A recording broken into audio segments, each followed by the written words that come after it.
Well, after the nuclear holocaust decimates the planet, the only two things left will be cockroaches and my guest today making new music. Very happy to be back here with the unstoppable musical force known as Stephen Pearcy. Stephen, welcome back to Psychobabble.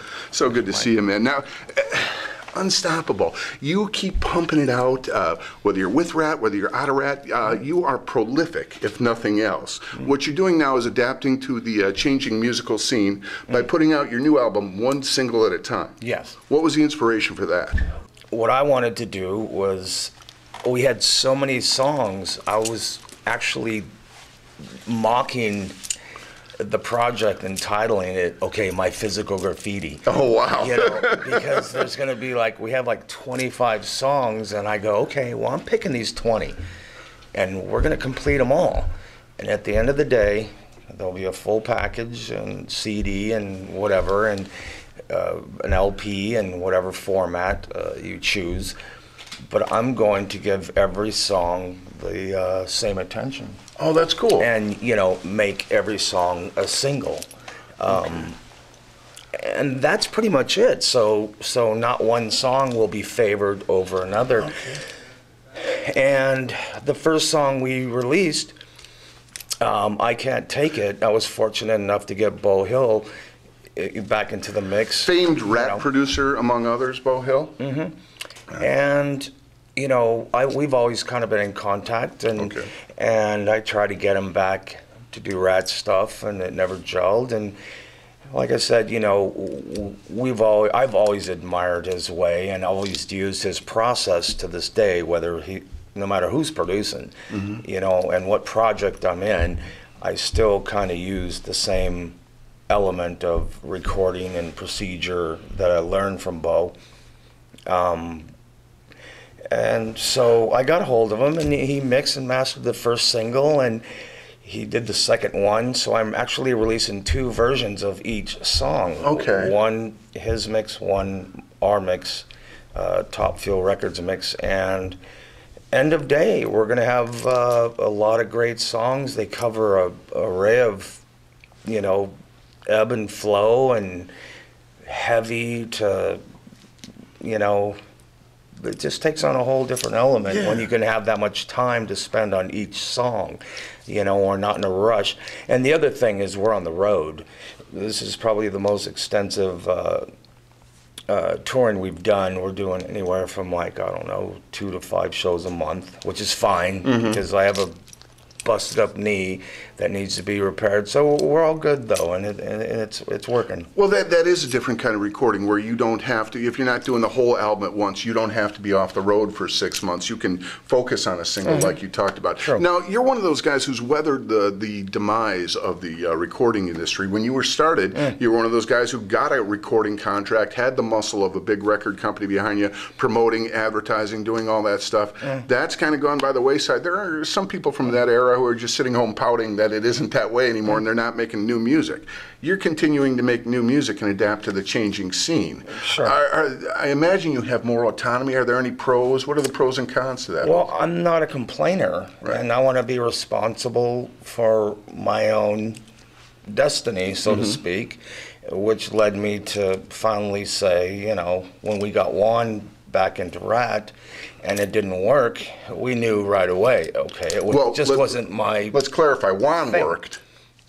Oh, Juan, it was great having him back, and we'll eventually do something together. Good. But the thing is when you get a fourth element and a very important one back into something and it doesn't work, then you have a problem. Yeah. Everybody can point fingers, or one person can point fingers, but the truth is, it's not allowed to work. Right. And so we took ourselves out of the element, and me finally, and I've, you know, had enough. It was like, you know, I've did my thing. I created this beast, and, you know, 30-something years later, and, you know, the songs still do well. I mean, I just did a movie, Wicked City, re-recorded some Mickey Rat songs. They had a Mickey Rat cover band. I did an acting part in it, you know, and so there's other things to do than dwell on your past or try to relive it. And move ahead. And I just like writing music, and getting out and yelling at people is a whole nother ball game, you know. Right. So take me through the songwriting process. Writing all the time, or just when you're at home, or what's the deal? Oh God, no! I could be in my car, and you know, I'll be, something will come into in my head, and I'll literally, I'll use my phone and I'll sing a melody or a riff or something, and then I'll go to my house and I'll do guitar parts, or the procedure hasn't changed. I'll play guitar to a thing, or I'll take one of the guys' ideas and arrange it and put my lyric ideas. My process hasn't changed. Okay. In writing, it's remained the same, you know. The song remains the same. Nice. Not to drop another Zeppelin reference. Yeah. So, okay, well, and do you know, is there a vibe or something when you write another one that's going to be another a Round and Round, a Wanted Man, whatever? Oh, this one's a keeper. This is well, good. You know, you never know. It's like, I can't take it right away. Out of all the ideas we had for this next record, Smash, out of all the songs we had and ideas, you know, whether there was lyrics or something done, I knew right away. I go, this has to be the first thing, and Bo has to do it. Oh, yeah. I knew right away. Bo Hill has to do this. I have to get him back into the mix, and so, you know. But you know what? You never know. I mean, the best songs happen in 5 minutes. Really? Okay. You know, so I don't waste a lot of time rehashing and doing and going over 50 solos, and it's like, keep the first one, go through the process, then we'll keep the last one. Yeah. You know, Wow. And my guy Eric, you know, Eric Ferentino's, cool. You know, he's so good. It's just like, I just say, hey, roll it top to bottom. Good. You know, and we make it happen. And now, again, getting back to this album that you're working on, one song at a time. Yeah.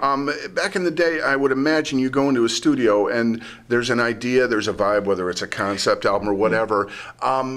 Your mood's got to be changing over the course of a year or whatever you're putting this new album together. Is there a coherent vibe or mood to this album? Well, Smash, of course. It's being live. It's putting the live thing on record, well, whatever it is. Yeah. You know, so that's what I like about it, is being able to get us out here and get the live vibe, and then studio, going right into the studio and making it happen.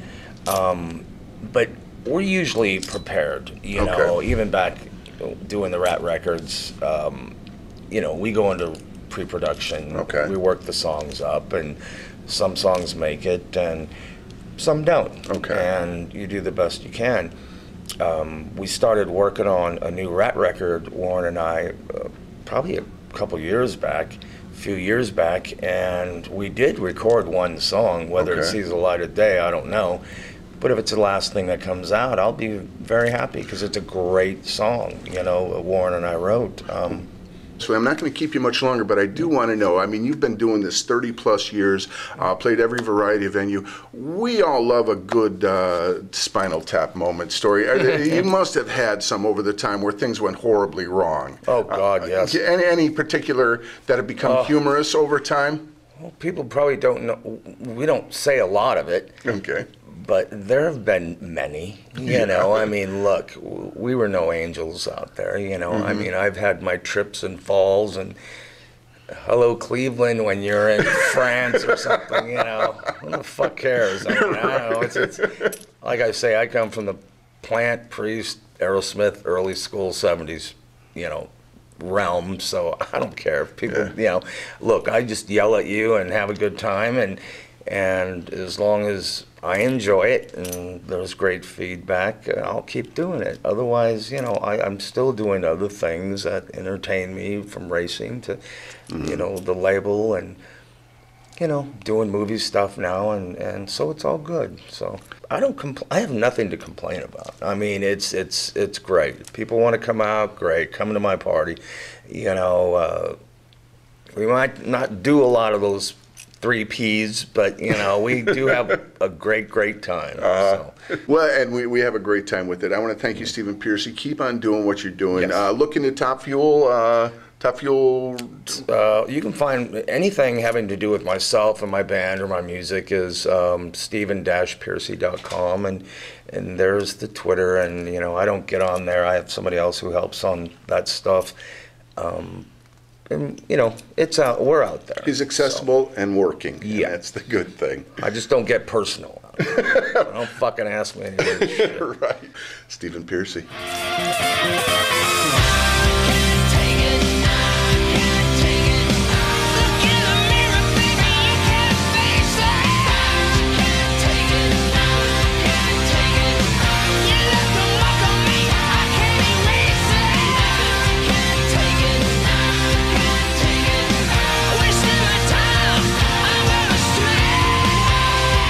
Hi, this is Stephen Pearcy, the Rad Bastard. You're watching and listening to Psycho Babble. I can't take it.